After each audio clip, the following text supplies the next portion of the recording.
las voces de los verdaderos protagonistas. En Voces RCN. Verdaderos protagonistas son los invitados a Voces RCN en la noche de hoy. Está con nosotros inicialmente, en primer lugar, Olga Lucía Velázquez, que es representante a la Cámara. Bienvenida a este programa. Muy buenas noches. Sí, aquí adelante. Muy buenas noches. Muchísimas gracias por la invitación. Un saludo a todos los oyentes. Gracias, doctora. Gabriel Becerra, representante de la Cámara, gracias por acompañarnos. Gracias por la invitación, Juan Carlos, y un saludo muy especial a los colegas que nos acompañan aquí en la mesa y lógicamente a la audiencia de RCN. Nicolás Gómez Arenas, politólogo y columnista, bienvenido a este programa. Juan Carlos, un gusto escucharte, un saludo acá a Alejandro, a toda la mesa de panelistas y por supuesto a la audiencia que nos escucha hoy. Y Luis Fernando Cruz, abogado y consultor, bienvenido también. Juan Carlos, un saludo muy grande, muchas gracias por la invitación y un saludo muy fuerte a la audiencia y a los panelistas. Bueno, muy bien, el alcalde de Bogotá, Carlos Fernando Galán, anunció hace un rato que lo más probable es que haya racionamiento de agua en la capital del país. Hace unos momentos entrevistamos a Juan Ricardo Ortega, el gerente de la empresa de energía de Bogotá. Dijo que no se espera racionamiento de luz ni de energía, pero que el de agua es muy probable porque los embalses pues están en mínimos. Incluso habló de Chingaza y de otro embalse, algunos de ellos están en el 4% de su capacidad. Posteriormente hablamos con el gerente de la CAR, que nos dio también su punto de vista, con el doctor Alfred Ignacio Ballesteros, y dijo que lo que pasa es que el fenómeno del Niño ha sido más fuerte de lo que se preveía y que ahí no había remedio, que lo más probable era que hubiera que tomar este tipo de medidas de un racionamiento de agua. Eso sería escalonado por barrios y probablemente en las próximas horas tengamos más noticia sobre lo que está ocurriendo. Pero aquí lo que mucha gente se pregunta es si esto se habría podido prever o si realmente no había nada que hacer. Hay gente que cree que aquí hay una falta de previsión por parte de las autoridades nacionales, municipales, regionales, pero otros creen que no hay solución, que lo que pasa es que la vida es así, que si no llueve, pues de malas y nos quedamos sin agua. ¿Cuál es el punto de vista de ustedes sobre esto? Gabriel Becerra. Pues Juan Carlos, nosotros pensamos que la situación amerita, tanto para el gobierno distrital como para el gobierno nacional, hablábamos acá, reforzar las medidas que contribuyan a que no lleguemos a una situación que afecta lógicamente la cotidianidad de las familias. Lo cierto es que el fenómeno del cambio climático, el fenómeno del Niño, no es mentira. Estamos viendo lo que ya los expertos nos han comentado, se ha extendido más de lo necesario. También los técnicos nos han dicho, y el Ministerio de Minas y Energía, que aunque hay preocupación con el nivel de los embalses todavía están en un promedio que en el nivel nacional se encuentra más de 4 puntos alejados del nivel ya crítico, pero pues creo yo que se necesita reforzar las campañas de parte de la institucionalidad, pero pienso que aquí hay una gran responsabilidad ciudadana también. Creo que lo que se necesita es no dejar que la naturaleza misma nos imponga las condiciones, sino estar adelante a estos fenómenos de la naturaleza. Por eso, si bien es cierto, la situación pinta como grave, esperemos que con la participación de la ciudadanía y con medidas que se deben intensificar por parte del gobierno distrital y nacional, no lleguemos al racionamiento que hoy el alcalde mayor de Bogotá ha advertido, y de esta manera esperar que las lluvias que estaban previstas a partir de este mes, que está ya empezando a llover aquí en Bogotá, pero que, como decía el experto, hay que esperar que llueva donde tiene que llover, nos ayude a salir de esta situación para que no tengamos consecuencias en la población bogotana ni en ninguna otra parte del país. ¿Coincide con esa teoría Nicolás Gómez Arenas? Pues coincido con el representante en que hay que hacer un llamado, por supuesto, a la ciudadanía, pero yo sí creo que esto era previsible. El mismo gobierno había dicho que este iba a ser uno de los fenómenos del Niño más fuertes de la historia, y pues como en el tema de los incendios los cogieron con, perdón, como dicen coloquialmente, con los calzones abajo. Yo creo que es más grave la situación de lo que pinta el representante. El promedio está en 39,8, el de todos los embalses. Eso quiere decir que hay embalses que pueden estar... 31 punto algo, dice el ministro. Hace 3 días estaba en 38,9. Digamos que en una variación cercana al 40% para no debatir sobre el porcentaje. No, si ese es sin bien embargo, alto. igual acabo de verlo aquí, pero Sí. puede variar porque en unas partes llueve o no. El promedio, para que todos los colombianos sepan, es de todos los embalses de la capacidad hidroeléctrica del país. Eso quiere decir, o no quiere decir que todos estén en ese nivel, sino que pueden haber unos embalses más críticos que otros, como en el caso de Bogotá. En el caso de Bogotá estamos posiblemente a meses de que el suministro de agua de la capital se vea bastante afectado, y eso requiere unas medidas que desde hace 30 años no se tomaban en la ciudad de Bogotá de razonamiento, en donde pues implica una logística para el alcalde Galán gigantesca, porque pues los hospitales, colegios y algunas instalaciones no pueden quedar sin el suministro de agua. Yo creo que acá hay un problema que se había advertido, Juan Carlos, desde Salvación Nacional lo hemos advertido desde hace ya más de 1 año y medio. Se le pidió que se tomaran las medidas al gobierno, yo lo vi muy lento, igual que con el tema de los incendios, y creo que ahorita estamos en una situación irresponsable, y es, bueno, vamos a prender la velita a ver si llueve, a ver si nos salvamos de un posible apagón, y creo que eso no es serio con el país. Creo que se debieron haber tomado medidas para poder hacer esos racionamientos con tiempo. Esos racionamientos se preveían y debieron hacerse desde hace rato para tener algunas reservas hídricas. Que las reservas hídricas se vean en peligro, Juan Carlos, implica que las termoeléctricas suplan la canasta energética del país. Y eso sí que va a dañar el ambiente, el medio ambiente, porque al prender todas las termoeléctricas, que más o menos normalmente están en una capacidad casi del 13 o del 15% de la suplencia, digamos, de la provisión de energía total del país, van a pasar a casi más o menos 40%. Y ahí viene que no solamente es el agua. El Congreso de Naturgas es este fin de semana en Cartagena, en donde nos dicen, oh sorpresa, que por las políticas también del gobierno, en donde desincentivaron y volvieron los hidrocarburos los enemigos nacionales, solamente las reservas se reducieron a la mitad de gas. Es decir, que en 4 años Colombia enfrenta una grave crisis de suministro de gas. Y esto, colombianos, para hoy, no es que nos va a afectar en 4 años, para hoy va a aumentar el costo de la energía, porque es mucho más costoso producir desde las termoeléctricas que desde las hidroeléctricas. Entonces yo creo que la situación es mucho más grave, creo que las medidas se tienen que tomar con extremo, y concuerdo aquí con Alejandro, comentábamos, el presidente tiene que ponerse, desempolvar o pedirle prestada al presidente Santos la camiseta y ponerse la 10 en hacer una campaña agresiva que logre mejorar las perspectivas de un posible apagón. Y obviamente pues no hay nada más irresponsable, no pueden seguir diciendo que vamos a rezar a ver si aquí llueve o no llueve. Necesitan tomar medidas de política pública urgente. Olga Lucía Velázquez, ¿cuál es su opinión? Bueno, yo creo que en materia de gestión, porque esto es un tema integral que se debió haber tenido en cuenta en el Plan Nacional de Gestión de Riesgos. En el Congreso de la República nosotros solicitamos hacer un debate a la Unidad de Gestión del Riesgo, porque si bien ya se tenían previsto el fenómeno del Niño, el país debe estar preparado. Entonces hay medidas de previsión, medidas de prevención y medidas de control.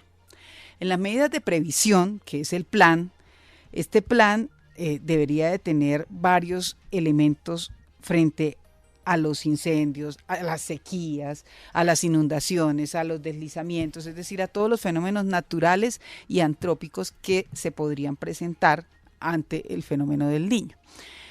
Y lo que hemos visto es que faltó previsión, pero también faltó prevención, y en la prevención se incluye a la ciudadanía también, porque nosotros también somos actores, ¿no?, del ejercicio, pero la Unidad Nacional de Gestión del Riesgo creo que falló en no tener ese plan, falló en no generar instrucción a los entes territoriales, porque este plan tiene que irrigar el lineamiento político y técnico a cada uno de los entes territoriales para que también reformulen, reorganicen sus planes de gestión del riesgo y atender estas emergencias. Hay elementos claramente previsibles, otros que no son tantos, pero lo que sí sabíamos es que iba a haber una sequía, o sea, eso sí estaba previsto, el IDEAM lo había dicho, había una sequía y frente a la sequía, pues ¿quiénes que sufren? No solamente el tema de los incendios, sino que los servicios públicos sufren. Y en este caso, yo sí creo que es fundamental que podamos reaccionar en conjunto. Yo creo que este no es un momento de echarnos culpas. Para mí sí faltó la previsión, faltó el ajuste a este Plan Nacional de Gestión Integral del Riesgo, pero también a cargo de la Unidad de Gestión del Riesgo, pero también hoy es un momento donde tenemos que solidarizarnos todos, porque esto es un tema país y tenemos que todos de poner los guantes y decir, bueno, ¿cómo lo solucionamos y cómo nos ponemos manos a la obra para que podamos contribuir a que los razonamientos sean mínimos, que no se incrementen las facturas, porque es que esto también tiene un incremento en el bolsillo, un efecto en el bolsillo del contribuyente, porque cuando me cuesta más producir el servicio público, pues me cuesta más tenerlo, accederlo, se le traslada al usuario. Entonces esto es una cadena de elementos, pero también apelo a que tenemos que tener una solidaridad entre todos los entes territoriales, el gobierno nacional, la ciudadanía, para que podamos, y evidentemente los gremios, para que podamos salir de este proceso como país, unidos, enfrentando esta crisis climática. Luis Fernando Cruz, ¿coincide con Olga Lucía Velázquez? Carlos, pues mire que hay algo muy interesante que dice la representante, y es que hubo una falla en la gestión del riesgo. Y yo creo que hay algo que es importante decirle a la gente, y es que en enero el gobierno decretó la situación de desastre nacional precisamente por el tema del fenómeno El Niño. Y digamos que ese es un marco jurídico que le permite, digamos, que tener un margen de acción interesante para hacer contrataciones, planes de prevención, etcétera. Y lo que uno ve es que la gestión de riesgo se quedó dormida, o por lo menos no se ven mayores acciones para prevenir lo que estamos viendo, porque por ejemplo el nivel de los embalses pues claramente no baja de un día para otro, el decrecimiento lo hemos visto hace varios meses. Hay monitoreo, ¿no? El monitoreo diario. es diario, Diario. entonces las alertas se tendrían que haber generado. El gobierno sabe perfectamente cuándo se va bajando el nivel de los embalses, y pues desde enero hasta acá no hemos visto mayores acciones. Por ejemplo, y digamos que ese tema de la gestión de riesgo, esa declaratoria de desastre nacional que hizo el gobierno a finales de 2022, curiosamente por el fenómeno de La Niña, terminó en todos los escándalos que estamos viendo de la unidad de riesgo de contrataciones directas, bueno, de carrotanques con sobrecostos, etcétera. Entonces, uno no ve realmente que el gobierno haya tenido una preparación para esto, porque claramente uno no puede controlar las lluvias, pero uno sí puede ir previniendo, digamos, previniendo el tema, informando a la población, venga, consumamos menos, etcétera, y claramente yo creo que hubo una falla ahí. Además, por un factor importante, y es que desde el año pasado varios técnicos, digamos, que venían previendo esta situación.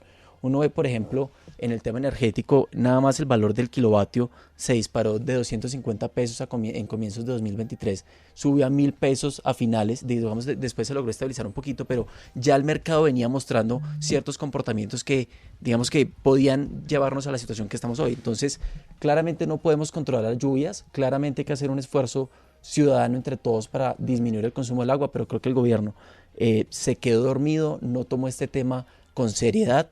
Y sobre todo yo creo que sí es importante que la gestión del riesgo le dé unas explicaciones al país de qué han hecho desde enero hasta hoy con ese marco jurídico de desastre natural, que pareciera que lo utilizan es para una contratación directa express, pero sin que haya servido para prever la situación que estamos viendo. Bueno, óiganme, cambio de asunto para un tema que también tiene muchísima actualidad, y es el sistema de salud. En las últimas horas el gobierno ha intervenido algunas EPS, la principal de ellas Sanitas. El proyecto de reforma a la salud del gobierno del presidente Gustavo Petro se hundió en el Congreso de la República, y lo que mucha gente se pregunta es, bueno, ¿y ahora para dónde va el sistema de salud? ¿Qué viene para el sistema de salud en Colombia después de todo este lío? Olga Lucía Velázquez. Bueno, yo lo primero que tengo que decir es que lamento enormemente que se haya hundido la reforma. Yo he sido una defensora por convicción de la reforma. Duré 10 años en el sector, por tanto conozco el funcionamiento del sistema. Y me duele porque no solamente fue el tiempo perdido en la Cámara de Representantes, donde discutimos a cabalidad, hicimos foros, debatimos, pero al final sacamos adelante el proyecto de la Cámara. Y llega al Senado y rápidamente se ponen de acuerdo para archivarla. No hubo ni siquiera discusión, simplemente se pusieron de acuerdo para archivarla. Y me duele porque es el Congreso el que debería haberle puesto la cara y el Senado haber dado la discusión, y no se dio la discusión, simplemente se dedicaron a pensar en cómo archivar la reforma. Y cuando veo eso, pues veo que no se está pensando en el usuario, y para mí, ¿y cuál es mi compromiso? Porque todos tenemos unos intereses dentro del Congreso. Mi interés genuino es el usuario. El usuario tiene que recibir su atención oportuna cuando lo necesita, en la calidad que se requiere. Y el país tiene zonas, Juan Carlos, donde no hay ni un médico ni una enfermera. Tiene zonas donde usted tiene que coger la chalupa 1 hora, luego 2 horas en un transporte público, en un jeep, para llegar a una sala de partos. Incluso hay partos que han sido fallidos, donde ha muerto la madre, donde ha muerto el bebé, porque no tenemos esa posibilidad en el país. Entonces, sí lo lamento, porque esta era una oportunidad de fortalecer la red pública hospitalaria, de formalizar a los trabajadores del área de la salud. Los trabajadores del área de la salud son los más inestables. La mayor parte de la contratación por prestación de servicios está en el área de la salud, contratos a 3 meses, a 1 mes, a 2 meses, la mayor inestabilidad para el pago también. Entonces, esta era una oportunidad para eso. Se generaron mitos, yo diseñé, Juan Carlos y oyentes, 25 mitos alrededor de la reforma. Y no, pues no tengo ahorita el espacio para decirlos, pero 25, y le voy a decir 2 mitos que yo creo que mataron la reforma. Uno, que se iba a estatizar la salud en el país, lo cual es completamente falso, porque el 80% de la oferta del servicio de salud son privadas, y si acaso el 20% es público. Es decir, estatizar la salud era imposible. Que se iban a recoger los recursos para centralizarlos en la ADRES, el manejo de los recursos para centralizarlos en la ADRES y hacer los giros directos, eso es otra cosa. Pero eso es el manejo de los recursos públicos de la salud para tener un control de los recursos.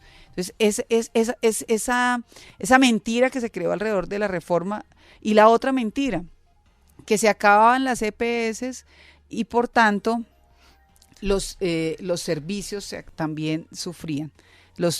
Aquí hubo una discusión entre las EPS y yo ni soy defensora ni no de las EPS. Yo lo único que sé es que hay un velo corporativo que no nos permite a nosotros, y la Contraloría lo ha salido a decir 1000 veces, hay que levantar ese velo corporativo porque no sabemos en qué se están gastando los recursos realmente.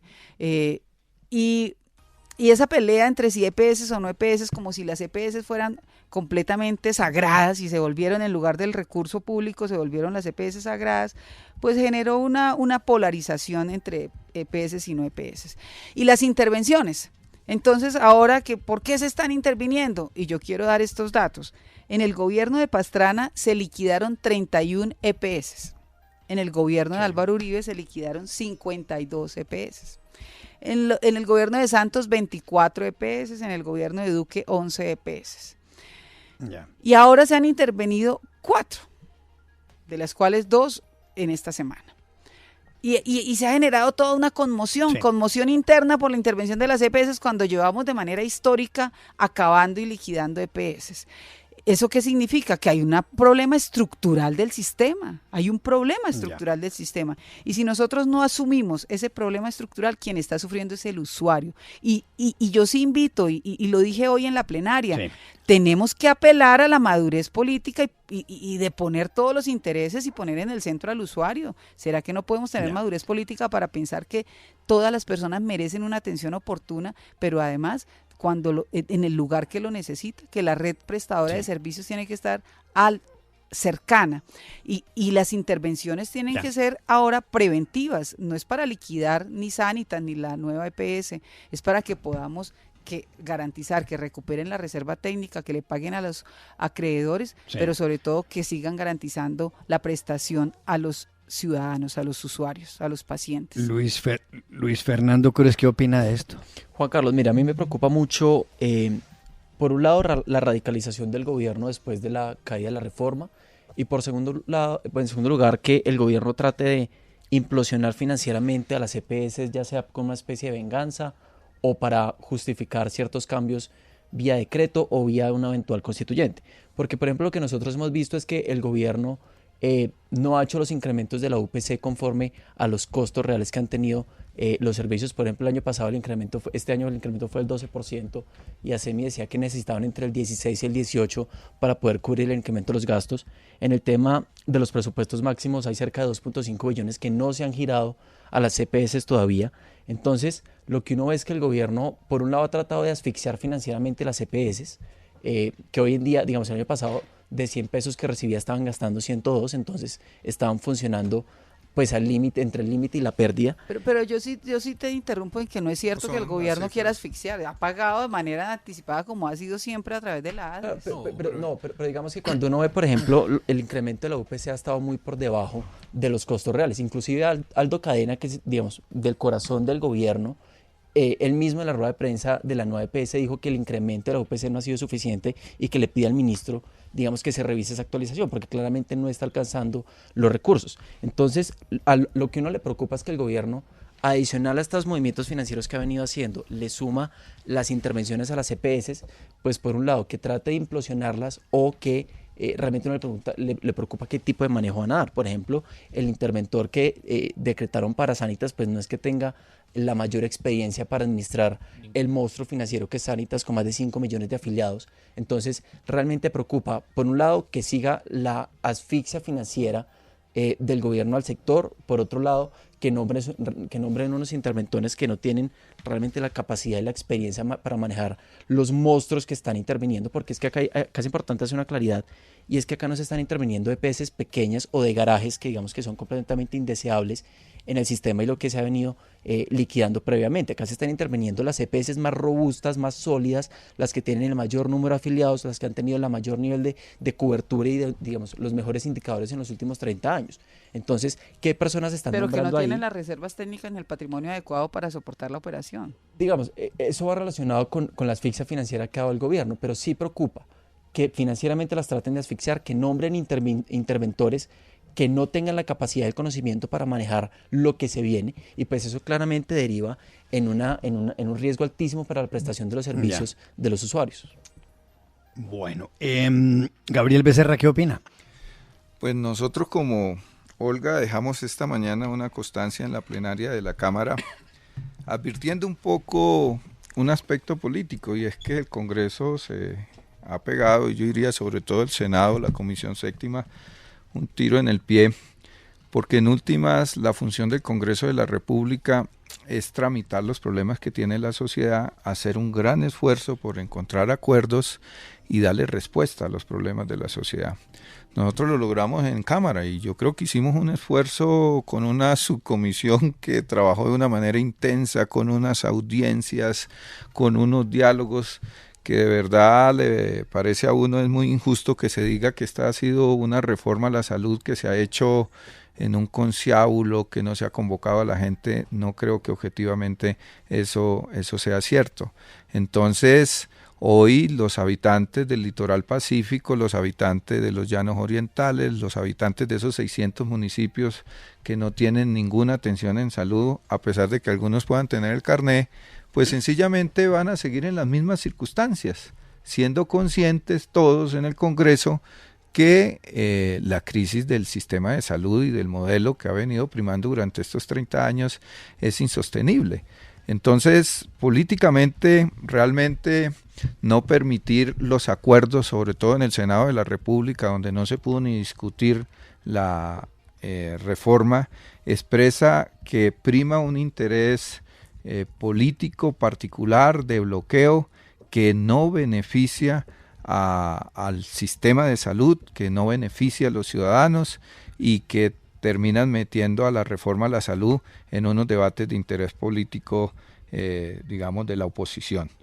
En segundo lugar, yo creo que hay temas que se han aclarado suficientemente y yo escucho que se siguen mencionando.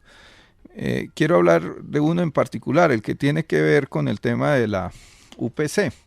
La UPC, que además se define a través de una información y de unos estudios técnicos muy difíciles, entre otras cosas, de conseguir, porque la mayoría de las EPS no permiten acceder a la información, y se aumentó en el 2013 en 16.23%, por encima casi 3 puntos de la inflación, que fue del 13.12%. Hay una dificultad grande para acceder a la información de las EPS que, pues hay que señalar, no permiten que el cumplimiento que está haciendo el gobierno, porque en los debates de control político en la Comisión Primera y también en las plenarias, tanto de Cámara y en Senado, al ministro, se ha mostrado que el Estado, el gobierno ha cumplido con todos los compromisos financieros.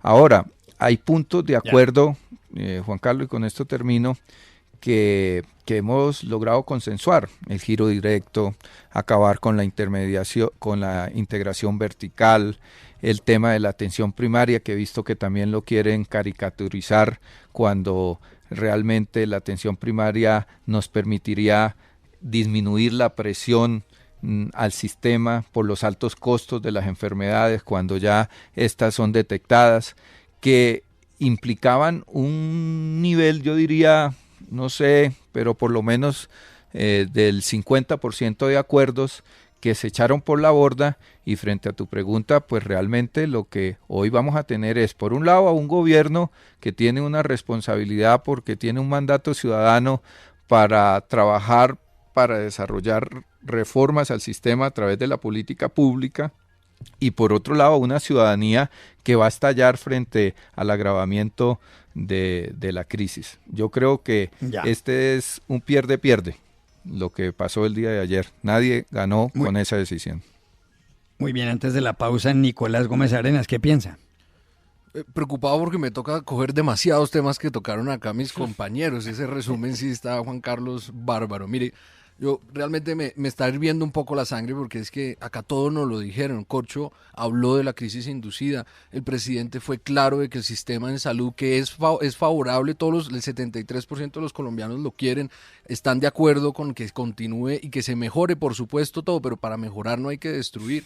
Y el presidente mismo decía que eso era un entramado de privados malvados que se robaban toda la plata. Claro que lo quieren estatizar y lo van a lograr, porque al intervenir la EPS Sanitas, que es la EPS más eficiente del sistema por principio de igualdad, les tocó intervenir 9 y van a ir por todas, porque ya lo están anunciando. El ministro dijo que iba a estatizar y que como sea van a imponer lo que democráticamente el Congreso le rechazó: gobernanza por decreto. Peligrosa idea para el país y para la democracia, sobre todo cuando están en juego las vidas de los ciudadanos. Un proceso, un sistema tan complejo que al día casi 2 millones de procesos y facturas, 80 o más al mes, lo va a manejar Gustavo Petro, quien se encargó de quebrar literalmente Capital Salud en su momento. El gobierno tiene la capacidad, el know-how para manejar el monstruo que es el sistema de salud.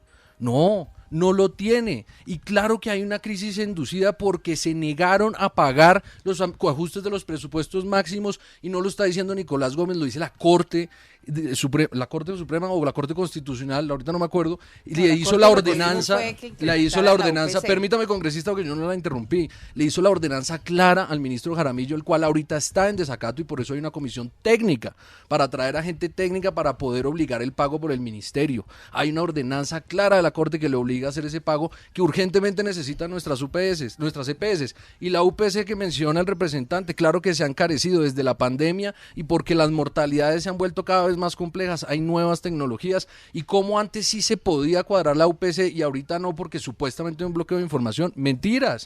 Acá lo que tenemos es un superintendente que se vuelve el brazo armado del presidente para perseguir a quien se opone políticamente a sus reformas. Democráticamente perdieron. y gracias al sistema y a los representantes que valientemente se opusieron. Un superintendente, imagínese a quién le gusta el fútbol aquí, que llegue el árbitro con la predisposición de decir que su equipo va a perder y que me va a encargar de que pierda. Esos son los tuits del señor Leal, y bien que lo investiguen, y tiene que estar suspendido del cargo. Acá tenemos una crisis inminente, porque cuando el gobierno coja el manejo, Juan Carlos, de las EPS, lo que va a pasar es una desmejoría en el servicio, porque no lo van a poder manejar, y va a venir una crisis sanitaria que es responsabilidad del gobierno y de ustedes. Tuvieron una oportunidad gigantesca para traer al país a un consenso. No lo escucharon. Todas las organizaciones técnicas, les podemos creer a la ciudadanía, a las asociaciones de pacientes, a los partidos tradicionales que les hicieron el juego hasta que dejaron de escucharlos. Dilian Francisca hubiera apoyado en Comisión Séptima, pero no le metieron lo que en acuerdo llegaron para el texto que iba a esa comisión. Entonces aquí no nos vengan a decir que hubo acuerdos, no los hubo. Hubo una imposición que el presidente cada vez más agresivamente en sus interlocuciones lo hacía, y pues le salió mal. Si él hubiera consensuado, hubiera construido con los otros sectores una mejoría, no la destrucción del sistema, una mejoría para que pudiéramos llegar a esos municipios y la expansión de la cobertura, para que hubiéramos frenado la corrupción. Y termino con esto, Juan Carlos, representante, el proyecto de Gustavo Petro permitía aún más corrupción porque eliminaba las auditorías aleatorias en gran parte del sistema, en vez de poderla robustecer como se debió haber robustecido en un proyecto consensuado. No, venga, es que hay muchos temas, Juan Carlos, pero hagamos una cosa, si quieren, mire, yo tengo que ir a una pausa, señores. Yo quiero hacer una aclaración puntual frente a un una mentira que ha yo tengo dicho que ir, Santiago. es que tengo que ir a una pausa y volvemos y continuamos con el tema. Continuamos. En Voces RCN. Seguimos en Voces RCN con Olga Lucía Velázquez, Gabriel Becerra, Nicolás Gómez Arenas y Luis Fernando Cruz. Y Olga Lucía Velázquez quería intervenir después de que Nicolás Gómez Arenas hablara sobre el hundimiento del proyecto de reforma a la salud en el Senado. Olga Lucía. Que yo creo que aquí también hay que ver que le queda una responsabilidad también al Congreso. Yo creo que es el momento.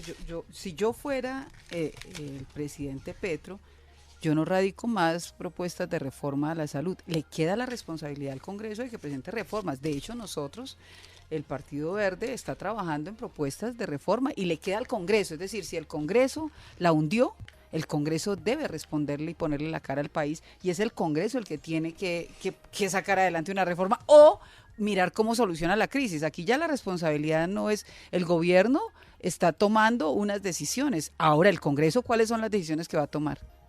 Le corresponde al Congreso presentar. Ya dijeron los senadores, ya archivamos, pero es que ya tenemos lista una propuesta. Otros por allá dijeron, ya tenemos otra propuesta lista. Pues van a surgir 1000 propuestas, pues que surjan, porque la responsabilidad hoy le quedó al Congreso de la República saber si va a haber una reforma al sistema de salud o si va a querer dejar que la crisis continúe. Juan Carlos, una aclaración puntual, mire. Frente al tema de los presupuestos máximos, efectivamente, el 1 de febrero del 24 se conoce el auto 2881 de 2023, mediante el cual la Corte Constitucional pidió que se ajustara la metodología para la liquidación de esos presupuestos máximos. Es falso que el gobierno no fue diligente frente a eso.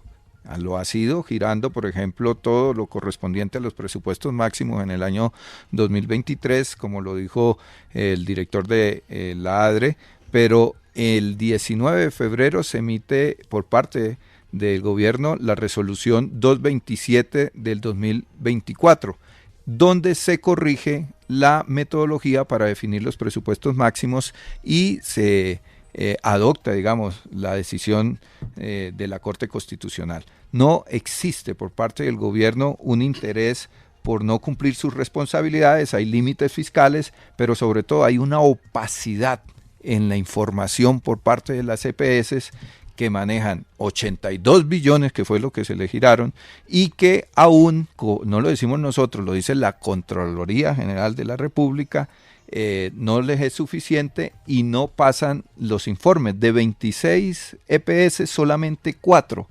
permitieron acceder a la información para liquidar y para precisar la UPC. Entonces no puede ser que el recurso público se le gire a las EPS y ellas no tengan responsabilidad con la ciudadanía y con la sociedad de entregar la información. Juan Carlos, podría hacer un pequeño comentario para pasar al siguiente tema. Mire, yo concuerdo con la representante, van a entrar muchas propuestas y debería ser una responsabilidad del gobierno, pero es que ya está tarde.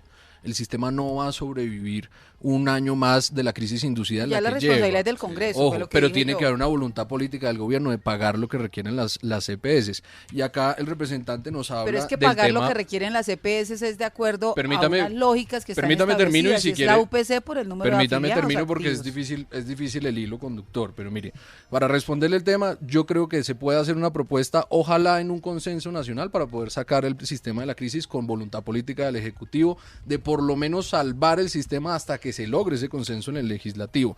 El representante habla de las resoluciones, son ciertas, ahí están, el giro no ha llegado. El giro no se ha dado y las CPS lo han denunciado. Y le voy a decir otro comentario sobre el tema de la corrupción. del 2023 se giraron. Ah, pues 2023, pero es que hay un rezago. Sí, El pero rezago estamos viene en desde marzo atrás del y se tiene que 2024. pagar. Y le voy a decir otro tema con el tema de la corrupción que nos estaba mencionando aquí el representante. Colombianos, o curioso que a donde no aparecen 6 billones de pesos es en Nueva. Anticipos solicitados por la que es más pública, la más grande, la que es responsabilidad del Estado y que no están en las contabilidades. Esa Pero es la el Estado no pública. tiene el control de la nueva EPS. Hoy no la tiene, doctora. ¿Cómo no lo va a tener? Tiene toda la junta directiva. Puso a su amigote Aldo Cadena, que famoso es. Lleva dos meses. Famoso en 2 es. meses están los Ah, 6 bueno, pero billones. entonces no vamos a No. asumir las responsabilidades de las contabilidades. El problema es que más allá de que sea este gobierno, la EPS pública, que tendría el escándalo más grande de recursos que no aparecen, es la pública, no las privadas. Sanitas, por ejemplo, que es la más eficiente del sistema, como puede ser Sura, como puede ser Compensar, son las que van a intervenir y las van a fregar, Juan Carlos. Porque el gobierno no tiene la capacidad ni el know-how para manejar esos monstruos de EPS. Lo que decía mi compañero Cruz es cierto. Claro que en otros gobiernos liquidaron e intervinieron otras EPS. EPS de garaje que debieron y fue una buena decisión. EPS de 500.000 afiliados, 600.000 afiliados. No estamos hablando del Con monstruo. intervenciones que no todavía hoy estamos tienen hablando del monstruo de acreedores Sanitas y de que no han 6 pagado. millones Porque de yo sí creo que pacientes. aquí hay una Hoy el gran gobierno responsabilidad tiene, en las termino con esto, superintendencias de tiene el salud. manejo, Muchos de interventores. la mayoría de los pacientes del país. Hoy el gobierno con las intervenciones, si no se les cae en el Consejo de Estado, que ojalá se les caiga para que el sistema por lo menos se sostenga como pueda. Pero ahorita la CPS y el sistema está enfrentando una dicotomía que va a llevar a una crisis. Y vamos a ver cómo la vamos a manejar. Si el gobierno va a pagar y va a administrar bien y se va a responsabilizar de ese monstruo que usted dice de 80 billones de pesos, que 82 atiende más de billones. 80 millones de procesos y de facturas al mes, y que adivinen que un gobierno que no sabe pagar la nómina va a manejar ese monstruo. Pero ¿tú Hombre, crees que el no, sistema privado que nos tiene olvídese. como nos tiene lo sabe hacer? Mire, el sistema mixto en el cual tenemos del sistema de salud es reconocido a nivel mundial. Los colombianos, aunque usted no les quiera creer y ustedes se quieran tomar la voz del pueblo, el 73% defiende a su EPS y no quiere que se acabe. Pero es Vamos que el a ver problema la no es ese. relación Yo del no servicio defiendo bueno. ni apruebo ni desapruebo las EPS. Yo estoy hablando es del sistema y de los usuarios. Aquí si Es nosotros que los seguimos, usuarios es que el son problema los que del dicen que problema- quieren su sistema. No, mire, el problema de la reforma que se hundió es porque se centró en la defensa de las EPS. Y así es muy difícil, porque es que aquí no se piensa en el usuario y en el sistema, cómo funciona el sistema y cómo es el flujo de los recursos del sistema, recursos que son públicos, porque aquí no me vengan a mí a decir a defender una EPS como asegurador cuando no es un asegurador, el asegurador siempre ha sido el Estado. Yo no defiendo ni estoy en favor ni en contra de las EPS. Yo lo que sí creo es que hoy el sistema que tenemos no es ni financieramente estatal, justo, sí. ni es, no, es que yo lo que estoy diciendo es que hay que hacer una reforma. Yo no estoy hablando de estatizar, estoy hablando de que es mixto, de que la oferta pública, privada es mayor. Pero, doctora, o sea, pero en realidad aquí no, el problema y la discusión, por eso yo creo que la responsabilidad, y hoy siento la responsabilidad enorme que le quedó al Congreso, porque la discusión no es si las EPS sí o si las EPS no, no es si la plata para las EPS sí o las EPS no, es los usuarios. ¿Qué pasa con los usuarios? ¿Qué está pasando con las 700.000 tutelas del año pasado?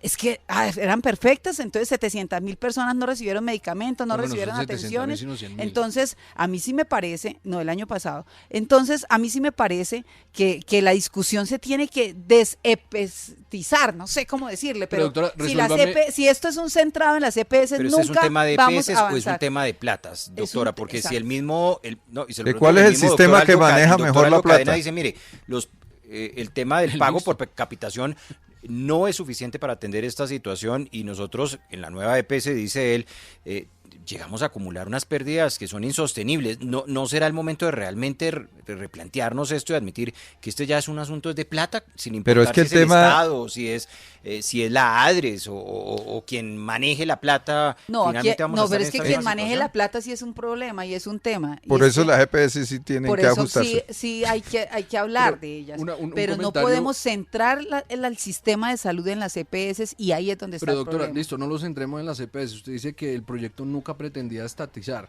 Resuélvame la lógica de los comentarios del presidente Petro, en donde decía que todo el sistema, como decía ahorita el representante, es de unos malvados privados y que eso se tenía que acabar. Y Pero es entonces, que acabó acabar, unas ¿qué es? EPS que se Acabar es dedicaron con los eliminar el recursos sistema de la mixto, salud pública a hacer eliminar el negocios que no sistema tenían mixto. nada que ver Pero con el sistema representante, de me salud estaba haciendo la pública. pregunta a la doctora que estaba diciendo Entonces, que no iba a defender estatizar. eso- Entonces, es que es otra conversación. Si quiere hablamos de los casos de corrupción. Bueno. Pero acá me están diciendo que el Por eso proyecto hay que no acabar las pretendía, EPS. perdóneme, el proyecto decía que no iba a acabar el sistema mixto y las EPS. Claro que sí lo acababa. De hecho, era la bandera principal del presidente, quitarle el dinero a los malvados privados y centralizarlo todo en el ADRES, que colombianos, el ADRES es una entidad que a hoy creo que no logra procesar más de 45.000 operaciones y Perdóneme, tendría que giró pasar cerca de de muy 84 poquito. billones el año pasado. No, pero porque ustedes han comenzado a centralizar, pero el ADRES no está preparado para hacer la operación del sistema. Ustedes que muy sí bien lo está saben. preparado para hacer los Todos los números. expertos, inclusive el Pacto Histórico, han concordado que el ADRES tendría que robustecerse eventualmente si esa reforma reforma era lo que- hubiera pasado, se volvería un monstruo burocrático gigantesco. Pero mire, y Nicolás, yo le quiero voy a hacer preguntar una a los pregunta. colombianos, Yo le le voy voy a a hacer una preguntar, pregunta le voy a frente preguntar a al los tema. colombianos, pero es que ustedes me acaban de Sí. aceptar que en el eventual hipotético caso de que la reforma pasara, el ADRES se volvía el gran centralizador de todas las operaciones, ¿o no, representante? Pero financieras. Es que De ahí pagos. está el problema, doctor De Alejandro. pagos. Claro que ahí está el problema porque ahí es Claro. donde se roban la plata. Aquí es porque donde está el proyecto, tema. doctora, ¿Por qué el proyecto- la reforma es tan compleja el pasar? proyecto- Porque hay dos Doc- elementos no, no, no, no, fundamentales. no. ¿Quién maneja la plata? Y Doctora, las EPS. pero Ahí usted está lo, todo. usted Y lo no acaba de están los decir, usuarios usted en lo el acaba de centro. decir. ¿Cuál era el problema de esta reforma? El ADRES, los políticos, la burocracia manejando toda la plata sin auditorías, porque recuerden el 97% Sin de los auditoría, no es procesos. cierto, todo eso es Todas falso. las aleatorias aleatorias, lo debatí hasta con el señor Leal en Cable Noticias y Pero pueden mí- ir a ver el mí video en de los realidad colombianos. Lo que me entristece Él es mismo que me lo había la aceptado. discusión sea la plata y las EPS y los usuarios que, las tutelas que, los servicios Pues, que. si usted le las preocupa a los cirugías usuarios, represadas garantice que el los sistema medicamentos funcione. que. Y el sistema Entonces, estaba funcional. Hubiéramos podido hacer No, grandes ¿cómo va a decir cosas. que el sistema está Pero por funcionando? entonces, si el sistema no Dile estuviera eso a los funcionando, 600 municipios que no tienen atención, No, pero a no, los sí, si el ciudadanos. hay una sistema cosa. no estuviera funcionando, No, los colombianos hombre. condenarían y hubieran pasado su reforma. Y claro, y no claro, la pasaron. claro, claro no que- la pasaron. no, no, Las no. encuestas todas condenaban la reforma a la salud. 73% de No, la no, nación. no. Acá ha habido una aceptaba narrativa sus que ha EPS. querido además, justificar hay algo- lo injustificable frente al fracaso de un modelo que tiene a los ciudadanos indispuestos frente a lo que es la cotidianidad del sistema de salud. Yo creo que ni siquiera los partidos de oposición hoy en el Congreso de la República se atreven a negar la necesidad de la reforma por factores como la falta mire, de atención en territorios donde por Nadie ha simple negado eso. racionalidad Yo le acabo económica de las decir- CPS no llegan allá. Yo acabo Entonces, de decir, no diga que los representante, colombianos están acabo de decir- contentos con el sistema de salud. Dígame una cosa en el Estado que sea perfecta, que no necesita mejoría. No, pero Todas con esa necesitan. lógica, Pero hay una entonces Pero cosa, usted habría no que puede dejar todas. destruir para poder mejorar, representante. no. Mire, Nicolás, una cosa es que yo veo es que el gobierno tenía un afán desmesurado de volver al seguro social o crear un nuevo gran No. seguro social. Porque lo que uno ve es que, y es muy probablemente lo que va a pasar con todas estas intervenciones, es que se va a terminar estatizando el sistema y toca ver qué pasa si no hay una migración de usuarios de todas las EPS privadas al aseguramiento público.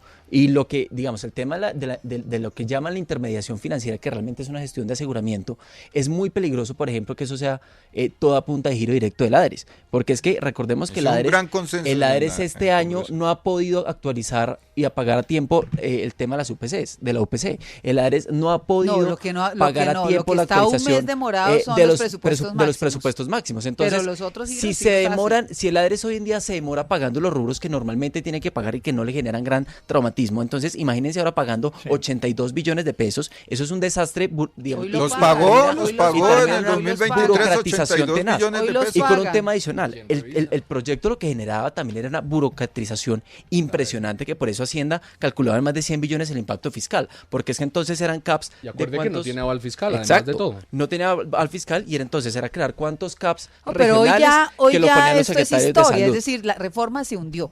Sí, Aquí pero el hay que tema- explicarle a pero los hay que colombianos explicarle, cómo fue la historia. además, No, por un pero tema es muy que- importante, pero es que y es que aquí hay Pero qué muchas visión mentiras ideologizada alrededor. frente a la atención primaria, algo Mire. que ha sido reconocida por las instituciones internacionales de salud y que además cumplen un papel de racionalidad económica para quitarle presión al mismo Y hay- sistema. pero miren, hay una cosa muy importante, es que el gobierno dice, no, es que la reforma se necesita para llevar salud a las regiones. Yo creo que todos estamos de acuerdo en que hay que mejorar la De hecho, cobertura. sí, pero este sistema en no lo ha en las hecho. regiones apartadas, pero para llevarla, para mejorar la cobertura en regiones apartadas, no hay que destruir lo que funciona en las ciudades, no hay que destruir lo que ha permitido generar una cobertura del 99%. Pero es que nadie lo está destruyendo. Claro que lo destruye en la No. práctica, porque en la práctica, digamos, esa estatización Incluso se cedió, que generan pienso ese yo. gran seguro social, No. pues claramente afectaba la prestación del servicio. Entonces, No. yo creo que sí hay que generar un gran consenso en torno a temas, yo creo que todos podemos ponernos de acuerdo, el tema de la conveniencia de la integración vertical, la vinculación laboral de los trabajadores del sector de la salud,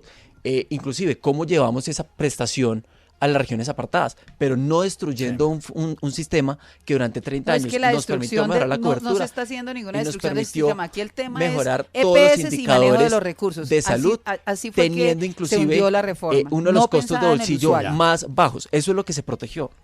Bueno, el ciudadano que nos Óiganme. escucha muy lejos va a seguir teniendo los mismos problemas. Bueno, óiganme, se nos acabó el tiempo, señores. Así que muchas gracias, Olga Lucía Velázquez, por haber estado aquí, Gabriel Becerra, Nicolás Gómez Arenas y Luis Fernando Cruz. Y a ustedes los espero mañana nuevamente en Voces RCN. 8 de la noche, 26 minutos.